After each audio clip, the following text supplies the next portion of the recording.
ఈరోజు నా నీరు. వైద్యుడు పరీక్షలెన్నో రాస్తాడు, చేయించుకుంటే జేబుకు ఎంత చిల్లో. ధరలు పెరుగుట విరుగుట కొరకే, సామెతే విరుగుటెక్కడ. రాజకీయ నాయకులు చేస్తారు సభలో, దారిద్ర్య నిర్మూలనకు నిష్ఫలం. కార్పొరేట్ స్కూళ్ళు చదువులు ర్యాంకులకే పరిమితమవుతున్నాయా?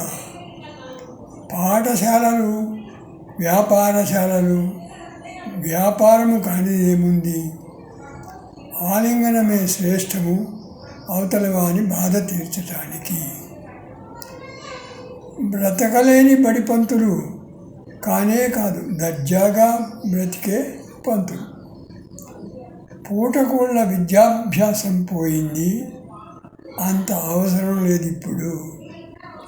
మడి ఆచారాలు ఎంతో అవసరం, కరోనా మనకు నేర్పిందదేగా. గౌరవ మర్యాదలు సమాజంకు సురక్షితం, కక్షలు కార్పణ్యాలు నాశనమే. ఆప్యాయత అనుబంధాలు అవసరం, విముఖత ఏకాంతం విడనాడాలి. అంధకారబంధురమైన రోజులవి మిరుమిట్లు గొల్పే స్థితికి చేరాము.